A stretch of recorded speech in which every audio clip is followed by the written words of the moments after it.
बिस्मिल्लाहिर्रहमानिर्रहीम।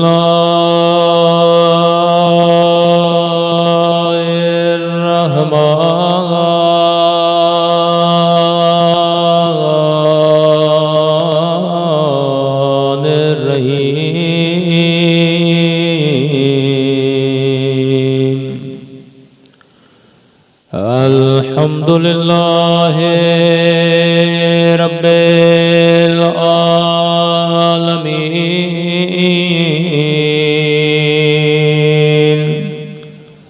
अल्हम्दुलिल्लाहि कमा हुवा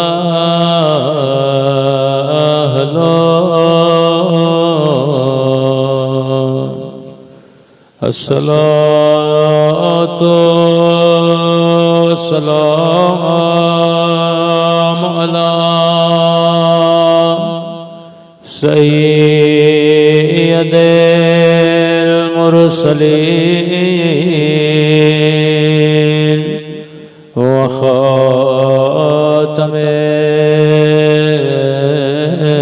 नबिय्यीन अबिल क़ासिम मुहम्मद अल्लाहुम्मा सल्लि अला मुहम्मद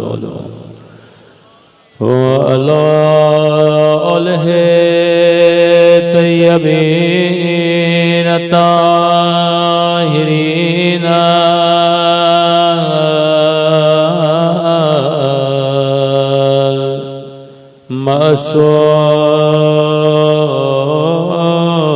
मासूमीन। संभल की दुआ इमाम ज़मान। अल्लाहुम्मा कुल्ले वलीका हुज्जत इब्ने हसन सलवातुका अलैहि व अला आबाए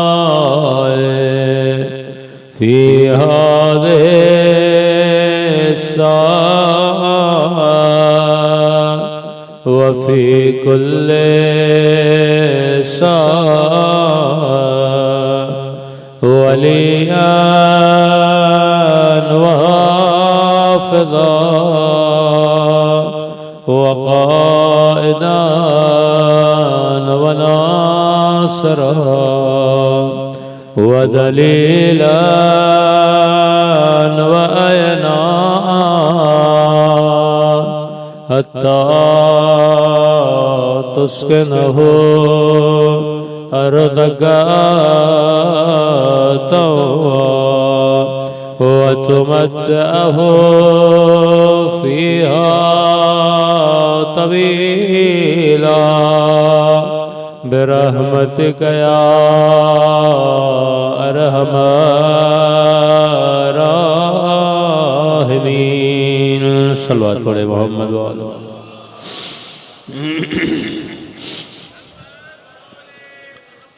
बिस्मिल्लाहिर्रहमानिर्रहीम। रब्बि इश्रह ली सदरी व यस्सिर ली अमरी वहलुल उक़दतम मिन लिसानी यफ़क़हू क़ौली। अम्मा बअद फ़क़द क़ाल सुब्हानहु व तआला फ़ी मुहकम किताबिही बिस्मिल्लाहिर्रहमानिर्रहीम। क़ुल ला अस्अलुकुम अलैहि अजरन इल्लल मवद्दत फ़िल क़ुरबा। सल्लल्लाहु अलैहि मुहम्मद व आला मुहम्मद।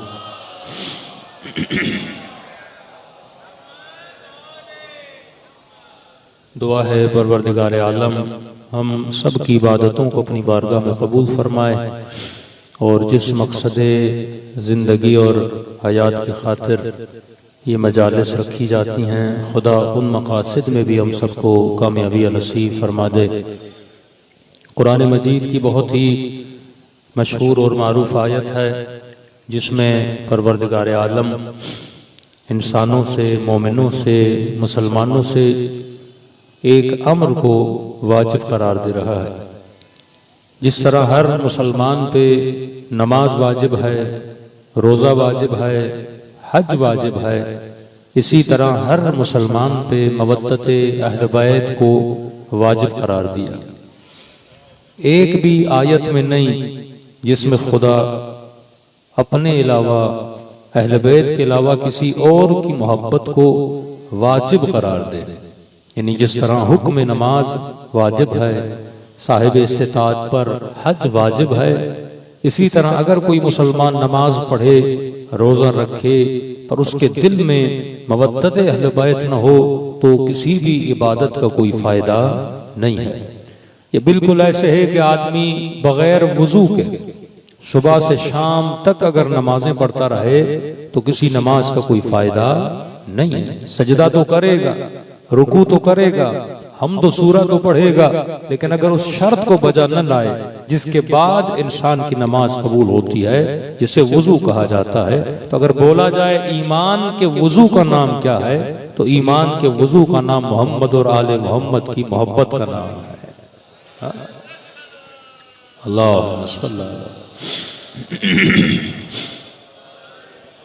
तो ये ईमान का वुजू है। यानी अगर वादिये ईमान में दाखिल होना है तो मवद्दत मोहम्मद और आले मोहम्मद का रखना बहुत जरूरी है।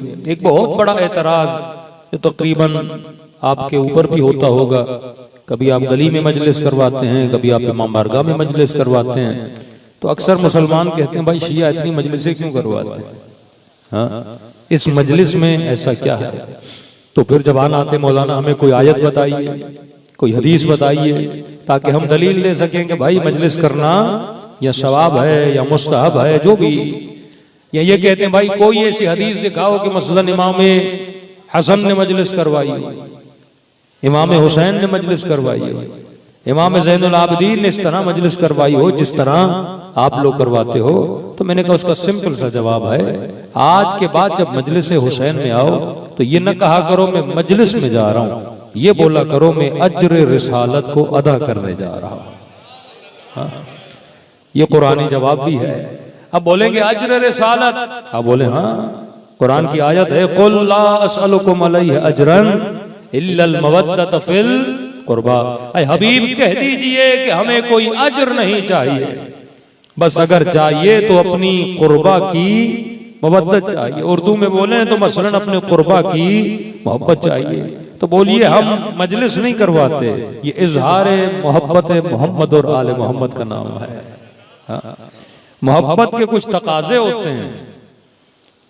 मोहब्बत सिर्फ जबान से नहीं की जाती। कहते भाई मोहब्बत तो हम भी आले रसूल से करते हैं, आप सिर्फ शिया नहीं करते।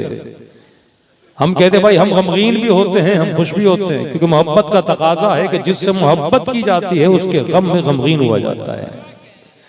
मोहब्बत का तकाजा यह है कि जिससे मोहब्बत की जाती है उसकी खुशियों में खुश हुआ जाता है। आपके हमसाये का जवां बेटा मर जाए और आप उसे बोलो मैं आपसे बड़ा प्यार करता हूं, आपसे बड़ी मोहब्बत करता हूं, और नेक्स्ट डे आप अपने बेटे की शादी का कार्ड लेकर जाओ, वो क्या बोलेगा? आपने एक दिन भी इंतजार नहीं किया, मेरा जवां बेटा मर गया, तो बोलेगा आप मुझसे मोहब्बत नहीं करते। मोहब्बत का तकाजा है कि जिससे मोहब्बत की जाती है उसकी खुशियों में खुश हुआ जाता है।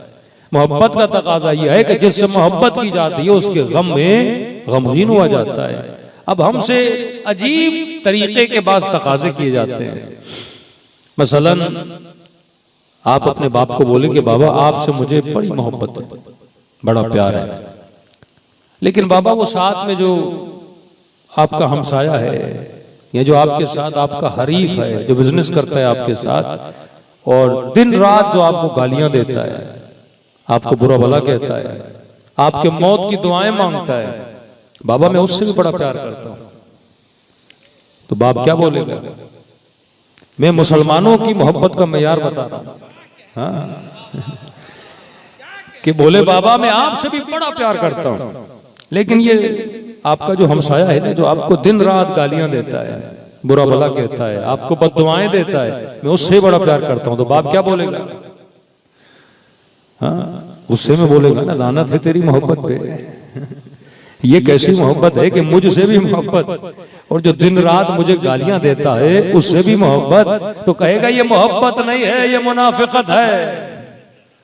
मोहब्बत उसे कहते अगर मुझसे मोहब्बत है तो मेरे दुश्मन से नफरत होनी चाहिए, अगर मुझसे मोहब्बत है तो मेरे दुश्मन से मोहब्बत नहीं होनी चाहिए। तो अब अजीब तकाज़ा शियों से कहते हैं अली से भी मोहब्बत करो, जिसने अली को 70,000 मेंबरों से बुरा भला कहा उससे भी मोहब्बत करो। ये मोहब्बत नहीं हो सकती कि बंदा कहे हमें अली से भी मोहब्बत है, हसन से भी मोहब्बत है, और जिसने हसन के जनाजे पे तीर बरसाए हमें उससे भी मोहब्बत है। जिसने 70,000 मेंबरों से हजरत अली इब्न अबी तालिब पे गुस्ताखियां करवाई हमें उससे भी मोहब्बत है। ये मोहब्बत के खिलाफ इसे आप मुनाफिकत बोल सकते हो, मोहब्बत नहीं बोल सकते। रही दूसरी चीज कि बोला जाए आपके दिल में गम है, हम कहते हैं हमारे दिल में गम है इसलिए मातम करते हैं। हमारे दिल में मोहब्बत है तभी शाबान का महीना आता है तो जश्न मनाते हैं, मुहर्रम का महीना आता है तो गम की महफिलें मनाते हैं, क्योंकि जब जब आले रसूल गमगीन हैं तब तब हम गमगीन होते हैं। जब उनके घरों में खुशियां आती हैं तो हमारे घरों में भी क्या आती हैं, खुशियां आती हैं। कहते हैं देखिए गम हमें भी है, लेकिन फर्क ये हम मातम नहीं करते। गम हमें भी है लेकिन हम रोते नहीं तुम शियों की तरह। खुशी हमें भी है लेकिन हम हुसैन के नारे नहीं मारते। खुशी हमें भी है लेकिन जब हुसैन मौला पैदा हुए तो हम अपने घरों को चरागा नहीं करते। तो कहते मोहब्बत दिल में होती है ना, ये थोड़ी है कि जिसके दिल में मोहब्बत है जरूरी है वो मातम करे, जिसके दिल में मोहब्बत है जरूरी है कि वो जश्न मनाए। ये भी एक एतराज है। तो मैंने कहा ठीक है आप सही कह रहे हैं। मैंने कहा आपके मोहल्ले में कितने मुसलमान है? का सारे अल्हम्दुलिल्लाह सारे घर मुसलमानों के। मैंने कहा सारे रसूल को मानते? कहा सारे रसूल को मानते हैं। अल्लाह को? सारे अल्लाह को मानते हैं अल्हम्दुलिल्लाह, सारे वहदहू ला शरीक के मानने वाले, मोहम्मद की खातमियत को मानने वाले। मैंने कहा ये बता जब सारे अल्लाह को मानते हैं फिर ये मुअज्जिन, ये मुफ्ती, ये मौलवी मस्जिद की मनारों से अजान की आवाजों में बुलंद बुलंद आवाज में क्यों कहते हैं अशहदु अल्ला इलाहा इल्लल्लाह, अल्लाह एक है? किसे बता रहा है? ये इंडिया के किसी गांव में जाके ऐलान कर रहा है। ये कराची में मुसलमानों के बस्ती में जहां एक घर भी हिंदू का नहीं, सब ने अल्लाह को माना, फिर भी कहता है अशहदु अल्ला इलाहा इल्लल्लाह। भाई ऐलान सुन लो, अल्लाह एक है। कौन सी नई चीज तुमने आपने हमें बता दी? सबको पता है, बच्चे बच्चे को पता कि अल्लाह एक है। फिर कहता है अशहदु अन्ना मुहम्मदन रसूलुल्लाह, मैं गवाही देता हूं कि मोहम्मद अल्लाह का रसूल है। भाई हम सबको पता वो उसका रसूल है, हमें बता क्यों रहा है? नहीं देखिए हमें पता है, अब सबको पता है, लेकिन अगर अकीदा है तो इजहार करना जरूरी है। अगर अकीदा है तो डेली बेसिस पे इजहार करना जरूरी है। तो मैंने कहा बिल्कुल इसी तरह जिस तरह अकीदे का इजहार जरूरी है, इसी तरह हुसैन की मोहब्बत का भी इजहार जरूरी है। 10 लोग बैठे हो, मुझे कैसे पता चले किसके दिल में हुसैन की मोहब्बत है? मोहब्बतों को अगर दिल में रख के घूमना था तो अल्लाह अज़ाने न दिलवाता। मोहब्बतों को अगर दिल में रख के घूमना था तो कभी इजहार अकीदा न होता। मसलन कई खवातीन कहती है ना हया दिल में होता है, शर्म दिल में होता है, हया दिल में होता है, दुपट्टे की क्या जरूरत है? भाई जो हया दिल में होता है उसका इजहार चादर की सूरत में सर पे होता है। हाँ? दीन 2 चीजों का नाम है, अकीदा और अमल। वल अस्र इन्नल इंसान लफी खुस्र इल्ला लजीना आमनू। जहां जहां कुरान में लफ्ज आमनू है उसके फौरन बाद है वह अमिलुस सालिहात। ये नहीं हो सकता कि बंदे के दिल में ईमान हो पर जिंदगी में अमल साले न हो। ये हो नहीं सकता अली की मोहब्बत हो और इजहार मोहब्बत न हो। ये हो नहीं सकता हुसैन की मोहब्बत हो पर आंखों में हुसैन के गम के आंसू न हो। काले कपड़े किस चीज के लिए आदमी पहनता है? इजहार गम। ईद के दिन पे अच्छे कपड़े पहनो, इजहार खुशी। हर चीज का इजहार होता है। बंदा गुस्से में है, मुझे कैसे पता चले गुस्से में? इजहार करेगा तो पता चलेगा ना। बंदा खुश है, मुझे कैसे पता चले खुश है? इजहार करेगा ना। एक बाप बेटे पे बड़ा नाराज है, बेटा तूने मुझे पानी नहीं पिलाया। बाबा आपने बताया नहीं। कि मुझे तो प्यास लगी थी। कि मुझे कैसे पता? जब तक बोलेंगे नहीं तब तक प्यास का पता नहीं चलता। जब तक तू हुसैन पे रोएगा नहीं तब तक मुझे गम का कैसे पता चलेगा? अल्लाहुम्मा सल्ली अला मुहम्मद। तो अगर गम है तो ये मजलिस इजहार गम है, अगर खुशी है तो ये महफिल इजहार खुशी है। भाई ईद मिलाद नबी भी तो मनाता है ना, नबी भी तो एक बार पैदा हुए ना, हर साल तो नहीं होते। लेकिन तो हर साल ईद मिलाद नबी, हर साल ईद मिलाद नबी। जब नबी का हर साल ईद मिलाद हो सकता है तो हुसैन का मुहर्रम हर साल क्यों नहीं हो सकता? हा? ये इजहार खुशी। इब्राहिम ने एक मर्तबा दुम्बे की कुर्बानी की, हम हर साल उनकी कुर्बानी को क्या करते हैं? रिपीट करते हैं। ये तवाफ खाने खुदा, ये सही सफा व मरवा, अल्लाह कहता है मेरे शाइर को जिंदा रखो। ये शाइरुल्लाह है। मुहर्रम मुहर्रम नहीं, अल्लाह का शाइर है। मुहर्रम से लोगों को हुसैन याद आता है और हुसैन की याद से लोगों को खुदा याद आता है। सही सफा और मरवा जब आप करते हो बीबी हाजरा को याद करते हो, लेकिन जनाब हाजरा से किसकी इताअत याद आती है? अल्लाह की इताअत याद आती है ना। तो फरमाया शाइर अल्लाह पे खर्च करना, उसको जीनत देना, उसे याद रखना, ये गुनाह नहीं है। कई लोग एतराज करते हैं भाई इतना खर्चा एक कलम पे कर दिया आपने, इतना खर्चा इमाम हुसैन के रोजे पे कर दिया, ये पैसे किसी गरीब को देते, किसी यतीम को देते, इतना सोना आपने हुसैन के गुंबद पे लगा दिया, 150-150 किलो सोना, 200-200 किलो सोना, पता नहीं कितने हॉस्पिटल बन जाते, यूनिवर्सिटीज बन जाती। तो शाइर अल्लाह पे खर्च करने से लोगों के दिलों में अल्लाह की याद जिंदा रहती है ना। ये हॉस्पिटल्स हों या गरीबों की मदद हो, ये कब होगी? जब दीन होगा, जब असास ही नहीं होगी। आप बोलो भाई इस बिल्डिंग पे क्यों खर्च कर रहे हो, ये पैसा किसी गरीब को दे दो। आप बोलोगे नहीं, बुनियाद बनेगी, ये जड़ बनेगी, बुनियाद बनेगी, फिर यहां से नस्लें सीखेंगी, फिर पूरी नस्लें फिर गरीबों की क्या करेंगी? मदद करेंगी। रिटन पॉलिसी होती है ना। एक मर्तबा एक बंदे को नमाजी बनाते हो, मसलन एक बेहतरीन कोई मुबल्लिग है, उसने तबलीग के लोगों को नमाजी बनाया, मुबल्लिग मर गया तो फायदा, उसके बाद कोई तबलीग नहीं। लेकिन अगर उसने कोई मरकज बना दिया, उसने कोई सिस्टम बना दिया, उसने कोई मदरसा बना दिया, तो अफराद मर जाते हैं पर सिस्टम बाकी रहते हैं। आज जाहिरन इमाम हुसैन हमारे दरमियान नहीं, पर हुसैन का सिस्टम तो मौजूद है ना। ये मजलिस हुसैन, हुसैन का सिस्टम है। अब आपने सिस्टम को एडॉप्ट कर लिया। अब बंदा कराची से दुनिया के किसी भी मुल्क में चला जाए, जैसे मुहर्रम आएगा, क्योंकि सिस्टम को फॉलो करता है, जहां भी होगा फर्श अज़ा को बिछा के जिक्र हुसैन शुरू हो जाएगा। यूरोप चले जाइए, यूके चले जाइए, कनाडा चले जाइए, अमेरिका इमाम ने सिस्टम दिया। अगर ये किसी फर्द के साथ मंसूब होता तो फर्द के जाने से वो चीजें भी क्या हो जाती? खत्म हो जाती। जिस तरह कई सियासी पार्टियां खत्म हो जाती हैं क्योंकि उनकी बुनियाद किसी फर्द पे होती है। लेकिन अगर सिस्टम पे कोई सिस्टम बनाया जाए, बका सिस्टम पर हो, तो सिस्टम कभी खत्म नहीं होता। मसलन आपकी फौज है, एक सिस्टम है। हाँ, फौज अफराद पे नहीं चलती, किस पे चलती है? सिस्टम पे चलती है ना। एक जनरल गया, दूसरा जनरल गया, तीसरा जनरल गया, लेकिन सिस्टम तो चल रहा है। असल सिस्टम है, आपको सिस्टम क्रिएट करना है। जब सिस्टम मजबूत होगा, अफराद मर जाएंगे लेकिन सिस्टम का तसलसल जारी रहेगा। सल्लल्लाहु अलैहि मोहम्मद वाले मोहम्मद।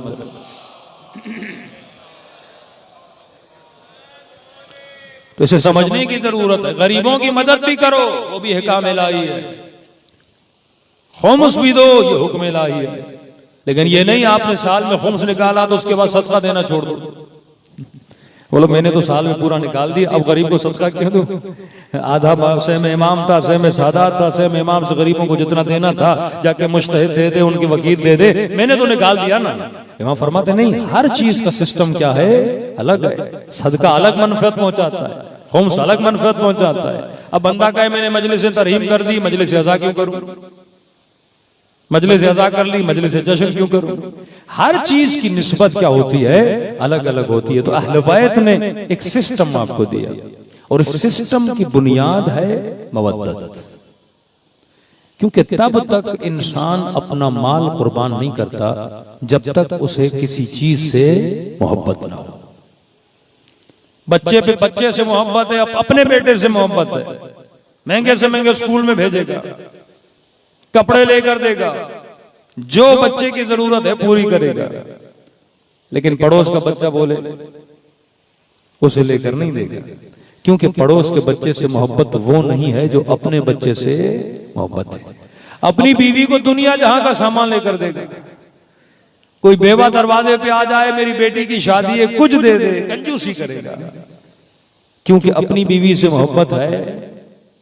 किसी बेवा यतीम बच्ची से मोहब्बत इतनी नहीं है जितनी अपनी बीवी से इंसान को होती है, लिहाजा वहां पे खर्च नहीं करेगा। हम खर्च वहां पे करते हैं जहां हमें क्या होती है, मोहब्बत होती है। अब ये खर्च पैसे का भी है, ये खर्च इमोशंस का भी है, ये खर्च जान का भी है, ये खर्च माल का भी है। अगर खुदा की मोहब्बत समझनी है तो करबला में आ देख हुसैन ने क्या कुछ अल्लाह की मोहब्बत में खर्च नहीं किया। हाँ, इंतहा है ना मोहब्बत इश्क़ खुदा की, जहां पे बेटा कुर्बान हो जाए, बीवी कुर्बान, बहन कुर्बान, बच्ची कुर्बान, हाँ, माल कुर्बान। जिस्म इंसान को कितना प्यारा होता है, हल्की सी आंच आ जाए ना 10 डॉक्टर्स के पास जाता है। हुसैन ने उस जिस्म को भी कुर्बान करवा दिया। किसकी मोहब्बत में? खुदा की मोहब्बत में ना। अब किसी ने कहा मौलाना हम किस चीज से मोहब्बत करें? मैंने कहा बंदे खुदा, खुदा तुझे रोल मॉडल क्यों दे रहा है? रोल मॉडल होते ही इसीलिए हैं ताकि तू देखे जिससे हुसैन ने मोहब्बत की।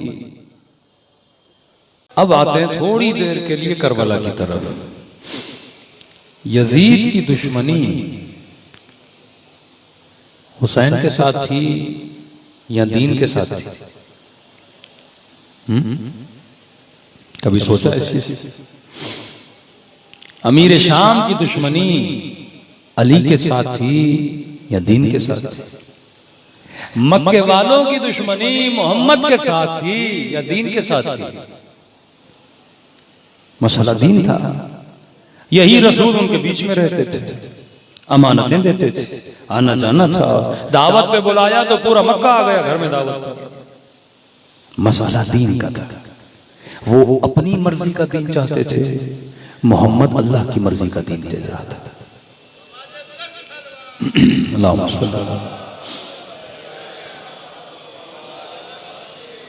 अली के साथ उम्मत का मसला क्या था कि जब 3 खिलाफतों के बाद मौला को खिलाफत मिली, मसला फिर भी मसला दीन था। इमाम ने कहा मैं वो दीन दूंगा जो नबी ने मुझे दिया। बीच में तुमने जितनी गड़बड़ की, अली उस सारे को क्या करेगा, खत्म करेगा। पहला काम जो अली इब्न अबी तालिब हुकूमत में आके किया, मुसलमान जो तरावी पढ़ते वो जमाने से चली हुई आ रही है। इमाम ने कहा मुस्तहब नमाज जमात के साथ न पढ़ो। मेरे नबी ने नहीं पढ़ी जमात के साथ, मुस्तहब नमाज जमात के साथ होती नहीं है। अली ने बंद करवा दी नमाज, का जिसे पढ़नी है अकेला जाके मस्जिद में पढ़े, जमात के साथ नहीं। आवाजें बुलंद हुई, वाह सुन्नता, वाह सुन्नता, वाह सुन्नता। अली ने सुन्नतों की मुखालिफत की है, मर्जी वाला दीन। अली ने खुलफा की सुन्नत की मुखालिफत की है। एक हंगामा बपा हो गया।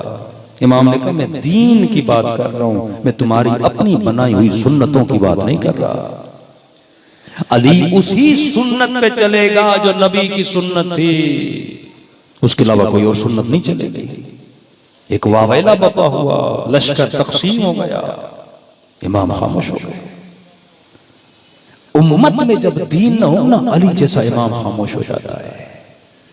जंग सिफ़ीन में मसला दीन का था ना, वरना 5 मिनट के लिए सोचिए अली की वजूद में ऐसी कौन सी आदत है जो दुश्मन को अच्छी न लगे। सखी भी हैं, शफीक भी हैं, यतीम परवर भी हैं, जल्द माफ करने वाले भी हैं। मसला मसला दीन का, रसूल के साथ मसला दीन का, अली के साथ मसला दीन का, हसन के साथ मसला दीन का, हुसैन इब्न अली के साथ मसला दीन का। आज जवान के ज़हन में यह भूल है कि इमाम हुसैन से यजीद बेअत लेना आया था हुकूमत के लिए। भाई बेअत और वोट ऑफ कॉन्फिडेंस वो लेता है जिसकी अभी हुकूमत बनी न हो। यजीद हुकूमत बना चुका था, उसका बाप अपनी जिंदगी में यजीद की बेअत मक्के वालों से, मदीने वालों से, बसरे वालों से लेकर जा चुका था। मसला यजीद ये नहीं था कि हुसैन बेअत करेंगे मेरी हुकूमत मजबूत हो जाएगी, नहीं, उसकी हुकूमत तो पहले से मजबूत थी। उसे क्या जरूरत थी इमाम हुसैन को जाके करबला के मैदान में रोके और वहां शहीद करे, हुकूमत पहले से मजबूत थी। दूसरी बात, अगर मसला हुसैन से था, बिल फर्ज मान लेते हैं 2 मिनट के लिए कि मसला हुसैन से था, भाई आपका एक सियासी हरीफ है, आप सियासी हरीफ को कत्ल करवा देते हो, बात खत्म हो गई ना, कत्ल हो गया, चला गया, आपका मसला, आपका रास्ता खुल गया, अब आपका कोई सियासी हरीफ नहीं। लेकिन सवाल यह है, हुसैन इब्न अली को कत्ल करने के बाद, शहीद करने के बाद सर को नोके नेज़े पर रखने की जरूरत क्या थी? शहीद करने के बाद इमाम हुसैन के लाशे को पामाल करने की जरूरत क्या थी? दुश्मनी हुसैन से थी, हुसैन की 4 साल बच्ची को असीर बनाने की जरूरत क्या थी? दुश्मनी हुसैन से थी, हुसैन की माओ बहनों को असीर बनाने की जरूरत क्या थी? दुश्मनी हुसैन से थी, फिर बाजारों में कटे हुई गर्दनों को लाना, असीर बना के बीबियों को लाना, इसकी जरूरत क्या थी यजीद को? क्या इतना बेवकूफ था, नहीं जानता था मैं अवाम को अपना दुश्मन बना रहा हूं? वो मुसलमान जो दिन रात ला इलाहा इल्लल्लाह मोहम्मद रसूलुल्लाह पढ़ते हैं, जो मस्जिदों में, अजानों में, नमाजों में मोहम्मद को याद करते हैं, अगर मैं उसी मोहम्मद के नवासे को और उसके गले को, कटे हुई गर्दनों को बाजारों में लाऊंगा, क्या मेरी नफरत नहीं बढ़ेगी इन लोगों के दिलों में? क्या ये पूछेंगे नहीं, यजीद तो मोहम्मद का कलमा पढ़ने वाला, उसी मोहम्मद की नवासियों को तो असीर बना के ला रहा है। इतना भी कोई सियासी तौर पे बेशऊर, इतना भी कोई सियासी तौर पे बेवकूफ हो सकता है जो अपने पांवों पे खुद कुल्हाड़ी मारे कि लोगों को अपना मुखालिफ बनाता जा रहा है? भाई इमाम को शहीद कर दिया, करबला में किस्सा खत्म कर देता और अहलो अयाल को भेज देता मदीने, बात ही खत्म, दुश्मन खत्म हो गया। हुसैन ने बेअत नहीं की, कत्ल कर दो, इमाम हुसैन को शहीद कर दिया, लाशें वहीं दफन करके फैमिली को पूरा भेज देता मदीने, किस्सा खत्म। ये समझ आती है आपकी बात को कि मौला हुसैन को शहीद किया और हुक्म मिला कि घोड़ों की सुम्मों को बदलो। मासूम फरमाते लोहे की नलेन लगाई गई और वो घोड़े जो खास घोड़े होते थे कि जिस घोड़े का पांव अगर इंसानी वजूद पे पड़े तो उसकी हड्डियां चुकना शुरू हो जाए। कि इब्ने साद को वो घोड़े सवार कहता है कि जब मैं हुसैन के लाशे पे घोड़ा दौड़ा रहा था, मैंने पसलियों के टूटने की आवाजें अपनी कानों से सुनी। हाँ, एक एक लाशा पामाल किया, एक एक गर्दनों के नेज़ा पे रखी। कि इमाम सजाद फरमाते हैं अहले बैत रसूल की गर्दनों में रस्सियां बांधी। मतलब फरमाते अब रस्सी जब बांधी जाती है ना तो जाहिर है सबके कद का लेवल बराबर नहीं होता। कम आहिस्ता चलता था कि कोई बच्चा इस रस्सी के जरिए उसका गला दब न जाए। कल्लई क्या करते थे, धक्का देते थे, छोटे छोटे बच्चे रस्सियों पे लटक लटक के मर गए। ये कहां की सियासत थी, कहां की सोच थी? दुश्मनी हुसैन से, हुसैन एक हरीफ सियासी थे, मौला हुसैन को शहीद करवा देता, उसके बाद भेज देता मदीने। मसला दीन का था, मसला हुसैन का नहीं था। इतनी बड़ी कुर्बानी इमाम हुसैन यजीद की मुखालिफत में नहीं दे रहे, मसला दीन का था। कुछ नादान शिया कहे मौलाना यजीद शराबी था, जानी था, तभी इमाम हुसैन उसके मुकाबले में गए। अरे क्या यजीद के बाद आने वाले शराबी नहीं थे? यजीद के आने वाले बाद जो वो जानी नहीं थे, फिर किसी और इमाम ने उनके खिलाफ क़ियाम नहीं किया। अगर क़ियाम के लिए शर्त शराब है, शर्त बेदीनी है, तो यजीद के बाद जो आए वो बड़े हद किस्म के जालिम थे। जो यजीद ने किया वो भी अहले बैत अलैहिस्सलाम के साथ करते गए। एक के बाद एक इमाम को शहीद किया, जिंदानों में डाला, सैयदों की गर्दनें काटी, जिंदा बगदाद की दीवारों में सादात को चुन दिया गया। ये सारे किस्से आपने नहीं सुने मुतवक्किल के और हादी के और मुंतसिर के? फिर उनके खिलाफ कोई क़ियाम क्यों नहीं हुआ? ऐसा क्या था यजीद में? कल कोई सुन्नी बोले नहीं, कोई वहाबी बोले नहीं, ये इनाद था दो फैमिलीज का। बनु उमैया और बनु हाशिम की दुश्मनी थी। अली ने उसके बाप का मुकाबला किया, फिर हसन ने मुकाबला किया, फिर हुसैन ने मुकाबला किया। ये तो जाती दुश्मनी का झगड़ा था। अगर मसला उसकी बेदीनी थी तो फिर दूसरे इमाम भी तो तलवार उठाते ना। सारी तलवारें बनु उमैया के खिलाफ क्यों उठ रही हैं? तो मसला दीन का था। जहां कोई दीन का दुश्मन बन जाता है, हुसैन सिपाही हैं लश्कर खुदा का। हाँ, दीन का दुश्मन शैतान, जो भी दीन को खत्म करना चाहेगा वो सिपाही है लश्कर शैतान का। उसका मुकाबला किसने करना है? इबादिल मुखलसीन को करना है, जो अल्लाह के खालिस बंदे हैं। कि शैतान ने कहा अग़वियन्नहुम अजमईन इल्ला इबादका मिनहुल मुखलसीन, ऐ खुदा मैं सबको गुमराह करूंगा लेकिन तेरे मुखलिस बंदों को गुमराह नहीं कर सकता। ये वही मुखलिस हैं जिन्होंने मुकाबला करना है लश्कर शैतान का। अब यजीद क्या चाहता था? यजीद की शायरी पढ़िए, अपनी शेर व शायरी में अपनी फिक्र का इजहार करता है। कहता ला वह्युन नज़ल, न कोई वही आई, न कोई मलक आया, न कोई जिब्राइल आया। अलियाज़ु बिल्लाह सुम्मा अलियाज़ु बिल्लाह, ये वो ढोंग था जो बनु हाशिम ने रचा था। दीन को नहीं मानता था। एक है दीन पे अमल न करना है, खातून हिजाब नहीं करती, कोई जवान नमाज नहीं पढ़ता, कोई मोमिन खुम्स नहीं देता, दीन के हुक्म पे अमल नहीं करता, सजा अपनी जगह पर। लेकिन एक मर्तबा मुनकिर दीन है। मुनकिर दीन को मुर्तद कहते हैं, और मुर्तद जो अपनी फिक्र को फैलाता है, इस्लाम कहता है इसके साथ जिहाद वाजिब है, ये वाजिबुल कत्ल है। यजीद ने कहा कोई वही नहीं आई, कोई जिब्राइल नहीं आया, ये ढोंग था जो बनु हाशिम ने रचाया। इलियाज़ु बिल्लाह, उसने नबी की तरफ इशारा किया। फिर अली और आले, उसको पता था दीन का मुदाफ़े हुसैन, दुश्मन दीन था। अब सवाल दूसरा जन्म ये लेता है, यजीद को तो उसका बाप बोल चुका था कि हुसैन से बेअत नहीं लेना, क्योंकि हुसैन कभी तेरी बेअत नहीं करेगा। फिर इमाम हुसैन से बेअत क्यों ले रहा है? और अगर इमाम हुसैन को कत्ल कर दिया, फिर इमाम हुसैन के अहलो अयाल को असीर क्यों बनाया? सोच क्या थी यजीद का? एक एम था, उसके भी तो थिंक टैंक थे ना। मकसद था कि मैं लोगों को वापस उसी दीन पे लाऊं जिस दीन पे यजीद के आबा व अजदाद थे। इस्लाम को जड़ों से निकाल दूं, लोगों को बोलूं कोई दीन वीन नहीं, क्योंकि अब वक्त था यजीद बोल सकता था, क्योंकि इतना स्लो पॉइजन देके मुसलमानों के ईमान को कमजोर कर दिया। ईमान कमजोर था तभी नबी का नवासा कत्ल हुआ ना। ईमान कमजोर था तभी बीबियां बाजारों से गुजरी, मुसलमानों ने कुछ नहीं किया ना। सल्लल्लाहु अलैहि मोहम्मद वाले मोहम्मद।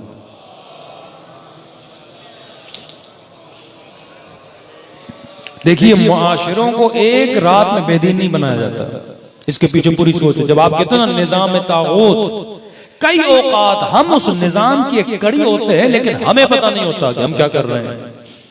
एक खातून जब रोड पे दुपट्टा उतार के चलती है, उसे नहीं पता, पर बिल फेल वो निजाम तागूत की एक एजेंट है, क्योंकि किसे फैला रही है? बेदीनी। अब ईरान के हालात आपके सामने हैं, तागूत उठ उठ के बोल रहा है ना। मासूम फरमाते हैं ये आखिरी जमाने में मोमिन के लिए ईमान बचाना ऐसे है जैसे आग के अंगारे को हाथ पे रखना, जैसे काली रात में काले पत्थर पे काली चूंटी चले और तुम उसे देख सको। ये आखिरी जमाना है, ये ज़हूर के पहले का जमाना है। इस जमाने में वो मुश्किलात मोमिन मुत्तक़ी बेदीन आदमी के लिए कोई मुश्किल नहीं, बेदीन औरत के लिए कोई मुश्किल नहीं। वो बीमार हो जाएगी, मर्द डॉक्टर देखे या कोई लेडी डॉक्टर देखे, उसके लिए कोई परवाह नहीं है। वो बेदीन आदमी के लिए कोई मसला नहीं है ना। दीनदार फंस जाता है, बेटी कहाँ भेजे? दीनदार फंस जाता है, बीवी कहाँ चेकअप के लिए भेजे? दीनदार फंस जाता है कि अपने ईमान को कैसे बचाए? दीनदार फंस जाता है जॉब कहाँ पे करे कि एक लुकमा हराम का उसमें ना आए। बेदीन के लिए परवाह नहीं। बेदीन कहते हैं जहां जॉब मिले, मुझे तो माल चाहिए, दौलत चाहिए, मैंने तो घरों बिल्डिंग को गाड़ी बनानी है ना, उसका ताल्लुक इन चीजों से है ही नहीं। दीनदार के लिए मसला है कि आखिरी जमाने में अपने दीन को बचाना ऐसे है जैसे आग के अंगारे को हाथ पे रखना। हुसैनी बनना आसान तो नहीं है, गर्दन कटानी पड़ती है, अकबर कुर्बान करना पड़ता है। इस जमाने में जो यजीदी किरदार जो भी हो, जो बेदीनी फैला रहा है ना, वो नुमाइंदा है निज़ाम तागूत और निज़ाम यजीद का। यजीद का प्लान ये था, अब मुआशरा स्लो पॉइजन के साथ बेदीन होता है, जिस तरह पाकिस्तानी मुआशरे को स्लो पॉइजन देकर बेदीन किया जा रहा है। सबसे पहले गुनाह के कुब्ह को खत्म किया जाता है। मसलन एक ऐसा गुनाह जो आपकी दादी आपकी नानी के जमाने में बहुत बड़ा गुनाह था, बंदा सुनते हुए भी कांप जाता था। कहते हैं 90s में या 80s में 70s में, मुझे नहीं पता, लेकिन बुजुर्ग बताते हैं कि पीटीवी न्यूज जब पहले खुला था तो खवातीन जब न्यूज पढ़ती थी तो सर पे इस्लामी नहीं पाकिस्तानी दुपट्टा होता था। इस्लामी दुपट्टा किसी और तरीके से ओढ़ा जाता है कि पाकिस्तानी दुपट्टे ओढ़ने का तरीका कि आधा सर निकला होता है, वो बेनजीर टाइप वाला दुपट्टा, तो वो दुपट्टा पहन के वो न्यूज पढ़ती थी। ऐसे ही एक दिन उसने उसका दुपट्टा उतर गया और विदाउट दुपट्टा उसने न्यूज पढ़ी टीवी पे। कहते हैं उस जमाने में गांवों में जुलूस निकले थे कि हमारी बेटियों को बेहया बना रही है, विदाउट दुपट्टा न्यूज पढ़ रही है। और आज देखिए कोई एक न्यूज चैनल है जिसमें सर पे क्या हो, वो चीज जो कल कभी ही मानी जाती थी आज नहीं मानी जा रही। ज़ियारत आशूरा पढ़ो ना, समिअत बिज़ालिक फरज़ियत बिह। एक वो है जिसने जुर्म किया उस पर भी लानत, दूसरा वो है जिसने जुर्म देखा और खामोश रहा और उस पर राजी रहा, उस पर भी क्या है, हुसैन की लानत है।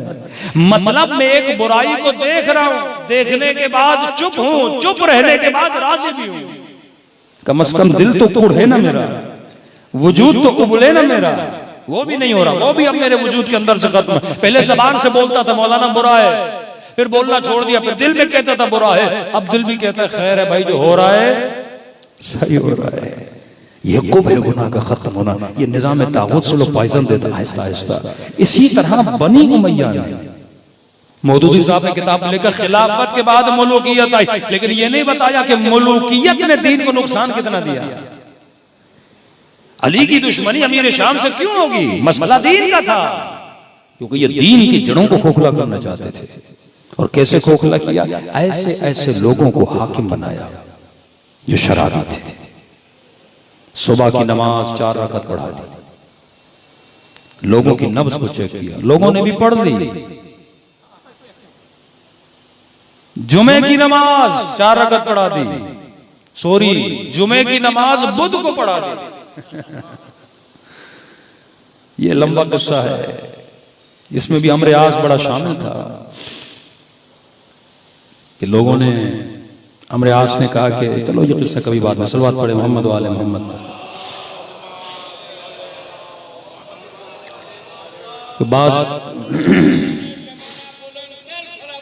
अल्लाहुम्मा सल्ली अला मुहम्मद, क्योंकि बाज किस्सों पे बड़ी आसानी से एफआईआर कट जाती है, तो इसको वहां सुनाएंगे जहां एफआईआर में कटे।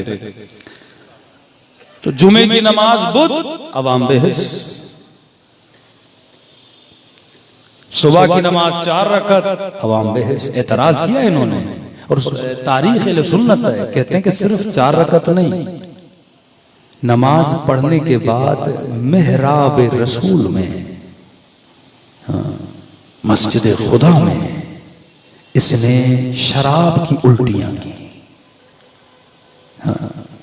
लोगों ने कहा बंदे खुदा, शराब की हालत में तूने नमाज पढ़ाई है, ऊपर से 2 को 4 कर दिया। इतनी बेहिसी थी, हंस के कहने लगा तुम्हें तो मेरा शुक्रिया अदा करना चाहिए, मैंने कम नहीं की, मैंने 2 को 4 किया है। मुआशरा बेहिस होता गया, बेहिस होता गया। अब वक्त था कि यजीद दीन को उसकी जड़ों से क्या करे, खत्म करे। अब बरमला मिंबर पे बोला कोई वही नहीं आई, कोई जिब्राइल नहीं आया, कोई नबी नहीं आया, ये ढोंग था बनु हाशिम ने रचाया। अब इसने इसको अलग ऐलान लोगों में फैलाना था। जरूरत थी हुसैन की बेअत है। 2 सूरतें, या हुसैन बेअत करेंगे या नहीं करेंगे। नहीं करेंगे तो नक्शा क्या है, करेंगे तो नक्शा क्या है। अगर हुसैन ने बेअत कर ली यजीद का काम आसान हो गया।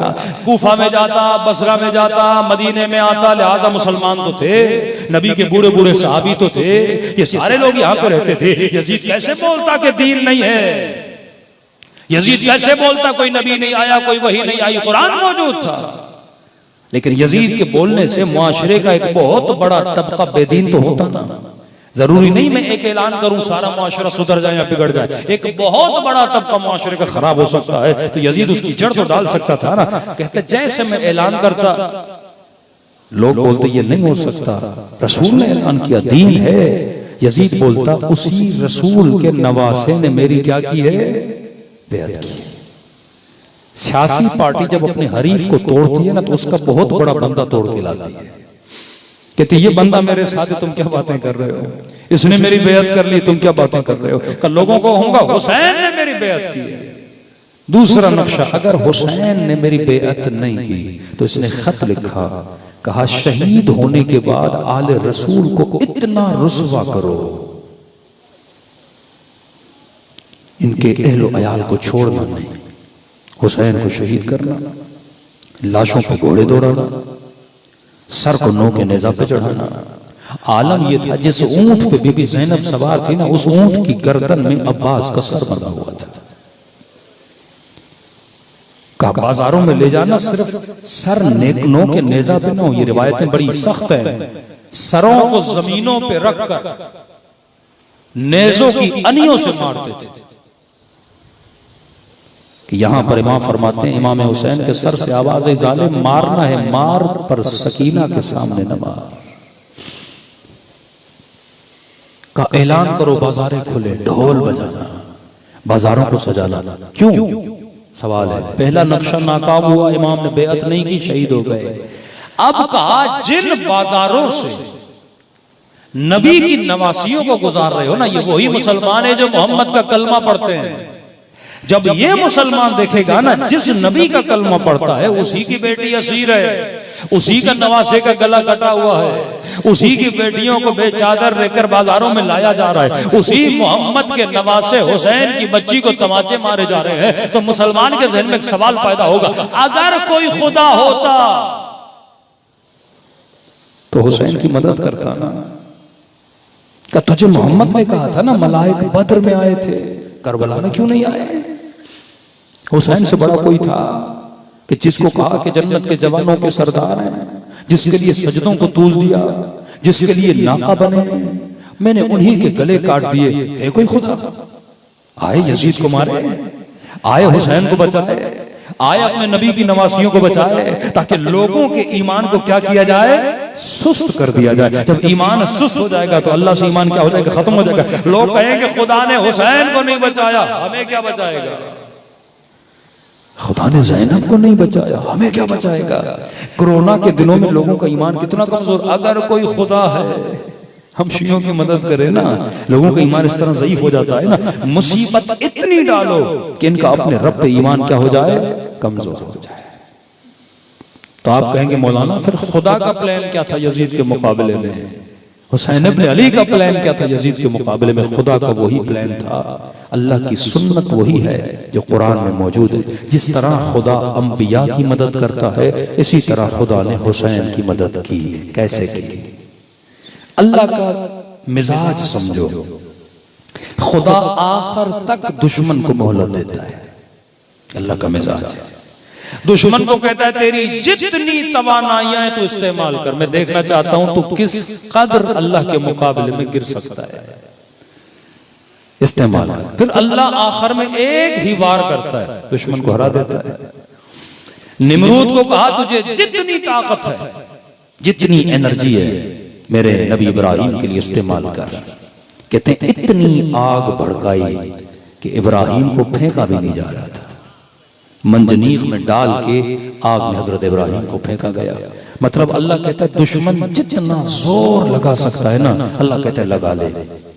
मैं देखना चाहता हूं तेरे हाथ में क्या है, तू जितना खेल सकता है, जितना जुल्म है यजीद, तू कितना जुल्म करेगा? हुसैन का गला काटेगा, काट ले। असगर का गला काटेगा, काट ले।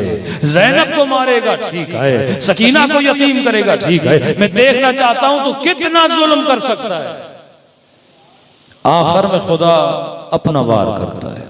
कहते हैं खुदा की सुन्नत यह है, इन्वेस्टमेंट दुश्मन से करवाता है, मैदान दुश्मन को सजाने देता है, ताकत दुश्मन की लगवाता है, बंदे दुश्मन के लगवाता है, आखिर में जितवाया किसको? इब्राहिम को। आग किसने जमा की? निमरूद ने। बंदे किसने जमा किए? निमरूद ने। इब्राहिम को, यानी सारी मेहनत दुश्मन से करवाता है, आखिर में जितवाता किसको है? अपने वली को जितवाता है। ये अल्लाह का काम है। अल्लाह ने कहा यजीद तेरा जितना जोर है तू लगा ले। अब देखिए यजीद ने इतना कुछ करके इमाम हुसैन को कूफे नहीं जाने दिया, करबला में रोक लिया, और ऐसी जगह रोकी जो जंगल टाइप थी, जहां मौला हुसैन शहीद हो जाए। दुनिया को पता नहीं कहां थी हुसैन की कब्र, कहां गए थे हुसैन। पूरे लोगों के रवाबित इमाम हुसैन से उसने मुनक़ता कर लिए थे। अल्लाह ने कहा यजीद जिस जंगल को तूने हुसैन का मक्तल बनाया, मैं भी खुदा नहीं अगर उस जंगल को मोमिन की जन्नत न बना दिया। अल्लाह भड़कती हुई आग से इब्राहिम को जिंदा बाहर निकाला। मूसा ने कहा परवरदिगारा, कुरान कहता है तो मूसा डर गए जब सब ने अपने सांप निकाले ना, कहा खुदा अब मैं क्या करूं? अल्लाह ने कहा इनको करने दे, जितने सांप है ना जेब से निकालने दे, आखिर मैं तुझे बताऊंगा। खुदाया क्या करूं क्या करूं? का कुछ भी नहीं, लकड़ी फेंको। जितने सांप है, शायद किसी का सांप रह गया हो, नहीं सब निकालने दो, फिर मैं एक ही सांप भेजूंगा जो सबको निगल जाएगा। अल्लाह ने कहा यजीद तेरे पास जितने हरबे हैं ना तू कर ले, फिर देख खुदा क्या करता है। जब ये लुटा हुआ काफिला बाजारों में गया, लोगों के जहनों में सवाल पैदा हुआ, अगर कोई खुदा होता हुसैन की मदद करता, अगर कोई खुदा होता ज़ैनब की मदद करता, अगर कोई खुदा होता सकीना की मदद करता। लोग ये सोच ही रहे थे, कटी हुई गर्दन ने नो के नेज़ा से कुरान पढ़ना शुरू कर दिया। अगर कोई खुदा न होता तो कटी हुई गर्दन से तुझे कुरान इलाही की आवाज न सुनाई देती। अब आना फिक्र यजीद पे, दरबार में बीबी ज़ैनब खड़ी है।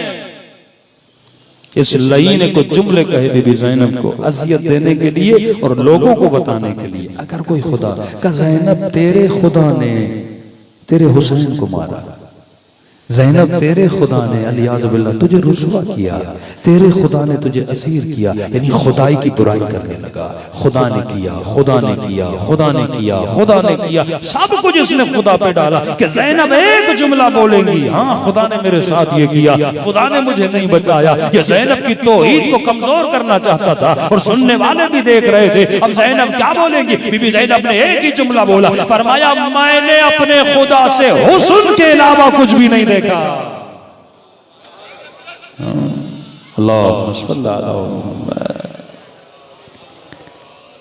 कहा तो खुदा की बात, अल्लाह जमील है। अगर ये सब कुछ भी मेरे खुदा ने किया तो ज़ैनब को हुस्न के अलावा फिर भी कोई नजर नहीं आया। गुस्से में आ गया, कहा इतना कुछ हो गया तुझे हुस्न लग रहा है? बीबी ने फरमाया रिज़न बिरिज़ा, अगर उसने किया ना तो हुसैन उसकी रिजा पे राजी है, ज़ैनब भी अल्लाह की रिजा पे राजी है। मसला दीन का था, दीन की कीमत इतनी है जिसके लिए हुसैन का सर कट गया। आज मेरी जिंदगी में दीन की वैल्यू कितनी है? एक गाड़ी जितनी, 1 लाख जितनी, 1 करोड़ जितनी, या सर कटाने जितनी मेरी जिंदगी में दीन की वैल्यू है। आज दीन बहुत सस्ता बिकता है। मेरी माँ को, मेरी बहन को, इस जवान को सोचना चाहिए, ये जो हुक्म दीन सुनते हो ना मिंबर से, ये वाजिब है, ये हराम है, यही दीन है। अगर जिंदगी में हराम कर रहे हो, समझो हुसैन के सर की कीमत तेरे सामने कुछ भी नहीं। अगर वाजिब को तर्क कर रहे हो तो समझ लो सकीना के बचपने की कीमत तेरे नजदीक कुछ भी नहीं। इन्होंने दीन के लिए सब कुछ कुर्बान किया। मौला हसन को लक़ब दिया बेदीनों ने, या मुज़िल्लल मोमिनीन, आए मोमिनों को जलील करने वाले खुद को मोमिन कहने लगे और अमीरुल मोमिनीन को मोमिन मानने के लिए तैयार नहीं थे। जब अपना दीन बन जाए ना, इंसान इमाम का भी क्या बन जाता है, दुश्मन बन जाता है। अब्बास अलमदार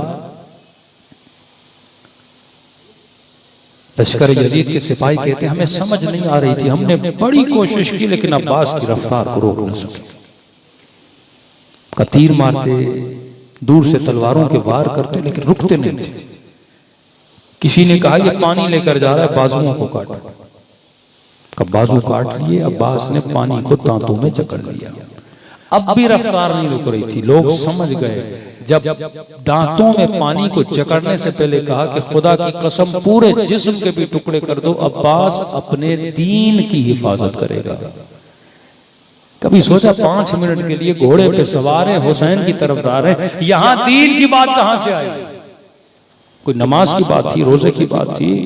जब पूछा ना मासूम से तो मासूम फरमाते अब्बास का दीन उस वक्त ये मश्क था। खुदा की कसम जिस्म के टुकड़े टुकड़े कर लो, मैं अपने दीन की हिफाजत करूंगा। दीन मश्क था। का मश्क क्यों दीन बना? का क्योंकि हुसैन ने कहा था पानी लाओ। तो हुक्म हुसैन क्या बना? दीन बना। हुक्म इमाम क्या बना? दीन बना। जब बाप की इताअत वाजिब हो गई ना तो हुक्म बाप क्या बना? दीन। जब शोहर की इताअत वाजिब हुई ना तो हुक्म शोहर क्या बना? दीन। जब माँ की इताअत वाजिब हुई ना तो माँ का हुक्म क्या बना? दीन बना। अब जो दीन की तू मुखालिफत करता है ना, कहते हम समझ गए गाजी की निगाहें पानी पर है, तो एक जालिम ने तीर मारा, मश्क टूटा। जैसे मश्क टूटा अब्बास रुक गए। उस वक्त दुआ मांगी है खुदा पानी तो नहीं पहुंचा सका, लेकिन अब ये दुआ है मेरा लाशा भी खैमों में नहीं जाएगा। तभी आज फासला देखते हो, यहां रोज़े हुसैन है, वहां रोज़े अब्बास।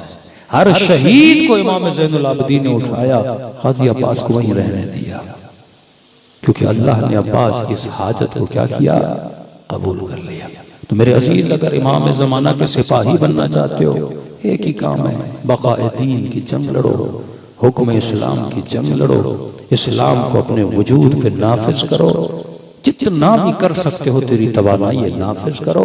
उससे क्या होगा? तेरा इमाम भी खुश होगा और हुसैन इब्न अली भी खुश होंगे। तभी फरमाया मजलिस हुसैन दीन सिखाने का एक जरिया है। इमाम खुमैनी कहते हैं अगर मुहर्रम और सफर न होता तो इस्लाम न होता। आज जितनी बेदीनी के जराए और असबाब आपको दुनिया में नजर आते हैं, वो टीवी, वो मीडिया, वो ड्रामा, वो सोशल मीडिया, हर जरिए से इस जवान के दीन को काटा जा रहा है। इस खातून के हया को, जवान की गैरत को नाबूद तक किया जा रहा है। माल में हराम, खाने में मिक्स मिलावट, हर जगह से दीन को नुकसान पहुंचाया जा रहा है। लेकिन इस पूरे तलातुम के आलम में अगर कोई चीज हमारे वजूद को बचा रही है, वो क्या है? हुसैन इब्न अली की मजलिस है। कितना सजदे शुक्र करे इंसान। डेली अगर 2 रकअत हदिया भी दो ना इमाम हुसैन को, तो कहा शहादत अली की है रमजान में, लेकिन ज़ियारत हुसैन की पढ़ो। ईद कुर्बान, कुर्बानी की ईद है, अल्लाह कहता है ज़ियारत हुसैन की पढ़ो। ईद फित्र रमजान की ईद है, कहता है ज़ियारत हुसैन की पढ़ो। जिस भी मासूम की विलादत है ना, अल्लाह कहते हैं ज़ियारत हुसैन की पढ़ो, क्योंकि हुसैन ने मेरे दीन को बचाया। अब जब तक तू जिंदा है तो हुसैन को याद करता रहेगा। और उस इमाम हुसैन का वादा है, मेरे गम में मच्छर के पर के बराबर भी अगर किसकी पिलकें गीली हो जाए, खुलूस दिल से आंसू बहाए। फरमाते इतना आंसू भी जहन्नुम की आग को बुझाने की ताकत रखता है, खुलूस दिल से। एक मौला का बूढ़ा जाए बीमार था, इमाम को अर्ज की, इसने शिकायत की, बल्कि का मौला पूरी दुनिया साहिब इस्तिताअत है, आप करबला की ज़ियारत को आ रही है। मौला मैं बीमार हूं, नादार हूं, पैसे नहीं है। सुना है आप करीम हैं, करीम तो सबको बुलाता है, सखी की सखावत भी खत्म हो जाती है, पर करीम का करम कभी खत्म नहीं होता। का मौला आप करीम है, अगर करीम है मैं मर जाऊंगा, कयामत के दिन अल्लाह को बोलूंगा हुसैन ने अपनी ज़ियारत मुझे नसीब नहीं कराई। ख्वाब के आलम इमाम हुसैन को देखा, इमाम ने फरमाया तूने सच कहा, हम करीम हैं, अगर आ सकते हो तो मेरी करबला आओ, लेकिन अगर नहीं आ सकते तो घर बैठे हुसैन की ज़ियारत का सवाब कमा सकते हो। का मौला वो कैसे? का खुलूस दिल से मुझ हुसैन को सलाम किया कर। का मौला एक सलाम से सवाब ज़ियारत मिल जाएगा। फरमाया एक निशानी है, अगर वो निशानी तेरे अंदर आ जाए तो समझ लो सवाब ज़ियारत मिला। मौला वो कौन सी निशानी है? कि अगर मुझ हुसैन को सलाम करो और न चाहते हुए अगर तेरी आंखों से आंसू निकल आए तो ये मत समझना ये तेरे आंसू हैं, हुसैन ने तुझे तेरे सलाम का जवाब दिया है। आज सब मिलके इमाम हुसैन को सलाम कर और उनको उनकी वालदा का, उनके भाई का पुरसा दें और दुआ करें कि खुदा इस मजलिस के बाद हम सबको सवाब ज़ियारत इमाम हुसैन नसीब फरमाए। खुलूस दिल से सब मिलके अस्सलाम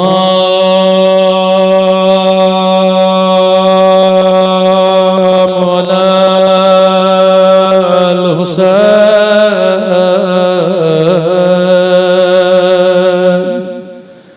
व अला अली इब्न हुसैन व अला औलाद हुसैन व अला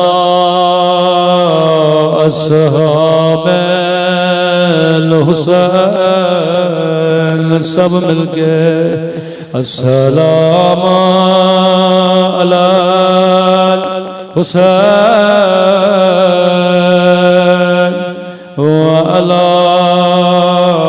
अली इब्न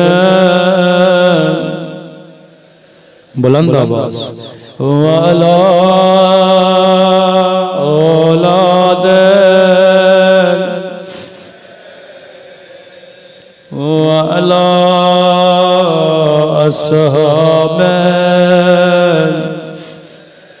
सब मिलके अस्सलाम अलल हुसैन व अला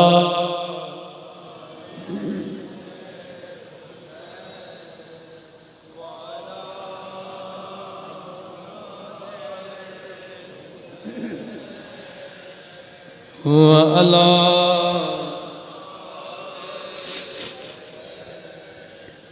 मेरा सलाम हो ज़ैनब की लुटी हुई चादर पे।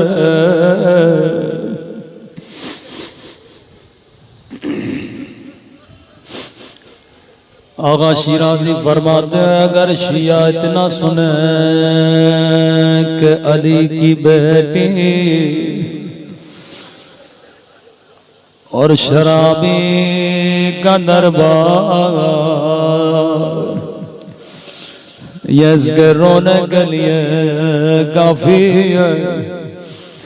अगर रोना ना आए तो समझ ले या इसने अली की गैरत को नहीं समझा या इसने दरबार के माहौल को नहीं समझा।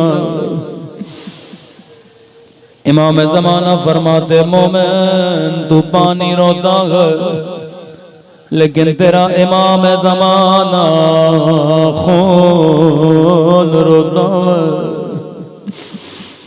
आज चंद जुमले इमाम ज़माना के सुने अपने जद पे इमाम ज़माना कैसे गिरिया करते हैं। मुझे नहीं मालूम आज की रात मेरे गरीब इमाम कहाँ पे मौजूद, शायद करबला में हुसैन के रोज़े पे मौजूद। या शायद शाम में नन्ही सी कब्र सकीना पे रो रहे, या शायद जन्नतुल बक़ी में टूटी हुई कब्र ज़हरा पे रो रहे। शायद रो रो के कह रहे हो अम्मा ज़हरा दुआ करो मेरा ज़हूर हो, ताकि मैं उस जालिम से बदला लूं ओ जिसने आपकी पसलियां तोड़ी, जिसने मेरी ज़ैनब के चादर छीने, ओ जिसने मेरे हसन को ज़हर दिया, जिसने मेरी कासिम की पसलियां तोड़ी। फरमाया मोमिन 2 साल में 2 महीने रोता, लेकिन खुदा मुझे हर रोज नमाज असर के बाद मुझे मेरे दादा हुसैन का खून भरा कुर्ता दिखाता। ये वो कुर्ता है जिसे बीबी ज़ैनब ने जब माँ की कब्र पर रखा ना, कब्र से आवाज आई ज़ैनब कुर्ता घटा दे। रोकेगा अम्मा तूने कुर्ता बर्दाश्त न किया, लेकिन मैंने 70 कदमों से ओ जालिम को हुसैन के सीने पे सवार देगा।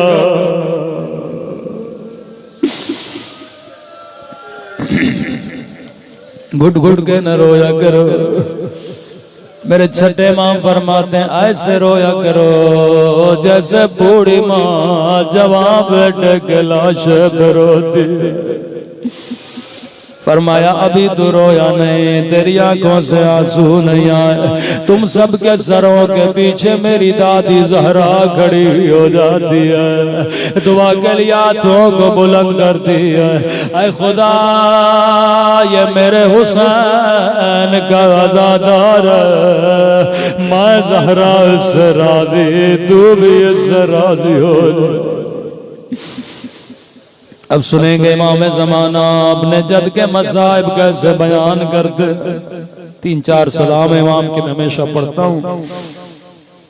ज़ियारत नाहिया इमाम ज़माना का नोहा रो के फरमाया मेरा सलाम उन जख्मी कलाइयों पे जिन्हें पसे गर्दन बांधा गया था। करबला में बड़े मसाइब आए, लेकिन इमाम ज़माना ने कलाइयों को याद किया। मैंने जब एक रिवायत पढ़ी तो बात समझ में आ गई। रावी ने कहा 11 मुहर्रम को ओ ज़ैनब सगरे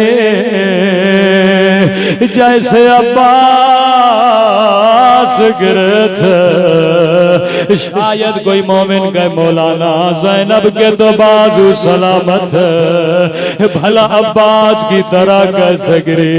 मैंने कहा जवाब मैं नहीं दूंगा। इमाम ज़माना फरमाते हैं मेरा सलाम हो मेरी उन पुफियों पे ओ जिनके हाथ उनकी गर्दनों से बंधे थे।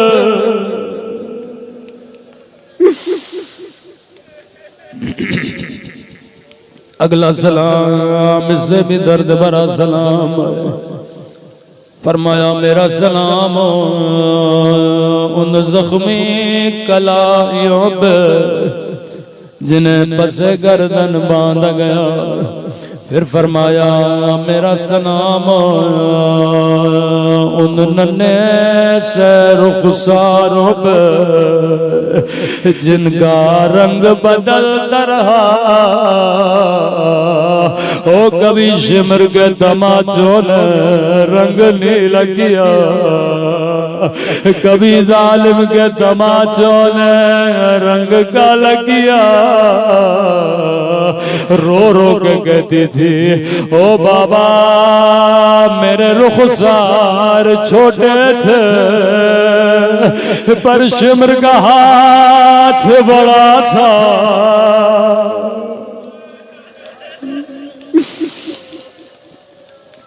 अगला सलाम बड़ा दर्द भरा सलाम है। फरमाया मेरा सलाम उन नन्हे से रुखसारों पे जिनका रंग बदलता रहा। फिर फरमाया मेरा सलाम उन जख्मी होठों पे ओ जिन पे जालिम छड़ी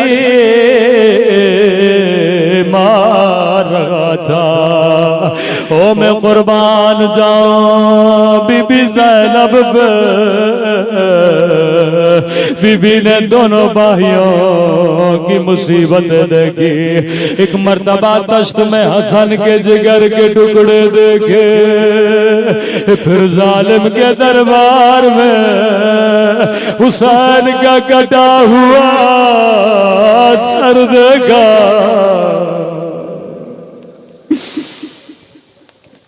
इमाम हसन ने ईरानी जाकिर के ख्वाब में आया। फरमाया जाकिर तू मेरे सारे मसाइब पढ़ता लेकिन मैं जाकिर तू मेरे असली मसाइब क्यों नहीं पढ़ता?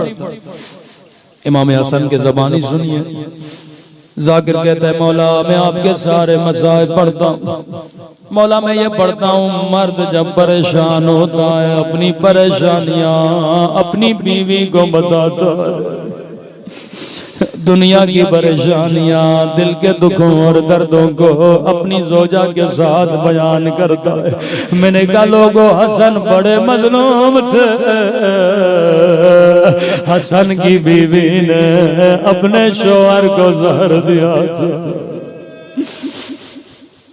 मौला मैं पढ़ता हूँ जब बीबी ज़ैनब आई, बीबी ने पूछा हसन ये जहर किसने दिया?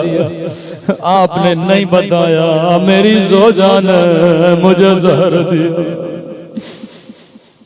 मौला मैं ये पढ़ता हूँ मौला वाहिद इमाम है जिसे 2 मर्तबा कफन दिया गया। पहली मर्तबा कफन दिया, जब दोबारा जनाजा घर में आया ज़ैनब ने रोके का हसन मैंने तो सफेद कफन पहनाया था, ओ तेरे कफन को खून में रंगी किसने किया? इमाम ने कहा ये भी मेरे मसाइब है। कहता है मौला मैं शियों को बताता हूँ उस दिन इमाम हसन को रोजा था। मौला ने जब पानी पिया जिगर के टुकड़े बाहर आए। इमाम ने कहा ये सारे मेरे मसाइब हैं, लेकिन ऐ मेरे जाकिर मेरे शियों को मेरे असल मसाइब बताया करो। मैंने कहा मौला आपके असल मसाइब क्या हैं? इमाम ने फरमाया मेरे असल मसाइब मदीने की एक गली में है। कदीमी मोमिनो समझ गए। मैंने किसी जवान को एक जुमला कहा था, मैंने कहा जवा अगर बंद गली में तेरे सामने कोई तेरी माँ को तमाचा मारे, जवा रो पड़ा, कहने लगा मौलाना दुआ करिए अल्लाह मुझे मौत दे दे पर ये मंजर न दिखाए। मैंने कहा हसन की मुसीबत सुनो। फरमाया मदीने की एक गली थी, इस गली में किसी जालिम ने मेरी अम्मा को तमाचा मारा था। मैं फरियादें कर रहा था कोई आए मेरी अम्मा को बचा ले।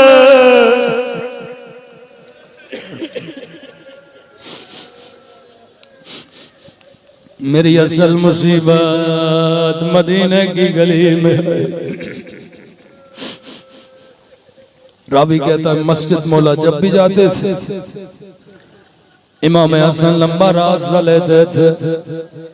किसी मोमिन ने कहा मौला ये गली बड़ी करीब है। रोके कहने लगे मेरी जिंदगी गुजर गई, मैं कभी इस गली से नहीं गया। मौला इस गली से क्यों नहीं गए? फरमाया इस गली में उस लई का घर है जिसने मेरी अम्मा पे आग भरा दरवाजा गिराया था। सुनेंगे किस चीज ने सबसे ज्यादा आले रसूल को रुलाया था। किसी ने मेरे मौला से पूछा, आवाज थोड़ी बढ़ा दीजिएगा। किसी ने मेरे मौला से पूछा मौला का जनाब सैयदा को लकड़ी के दरवाजे की वजह से शहादत हुई थी। मतलब लोग मुख्तलिफ बातें करते हैं। कोई कहता है जनाब मोहसिन सिख्त हो गए इस वजह से बीबी शहीद हुई। कोई कहता है नबी दुनिया से चले गए बाबा के फिराक में शहीद हुई। इमाम ने फरमाया ये सारी वजूहात थी, लेकिन जिस वजह ने हम अहले बैत को बड़ा रुलाया, जिस वजह ने हसन को रुलाया, जिस वजह ने अली को बड़ा रुलाया, मौला शहादत की असल वजह क्या थी? इमाम ने फरमाया दर और दीवार के दरमियान हमारी दादी ज़हरा थी। जालिम ने दरवाजे को आग लगाई थी। बीवी फरियाद कर रही थी जालिम मुझे पहचान, मैं तेरे नबी की बेटी हो। लई ने कहा अगर बेटी हो तो क्या हुआ? फरमाया दरवाजे को आग लगा दी। इमाम ने फरमाया इस लकड़ी के दरवाजे में एक लोहे का किला था। जालिम ने दरवाजे को ठोकर मारे। ओ जैसे ये दरवाजा दादी पे गिरा, ये लोहे का कीला अम्मा के पहलू में लगा।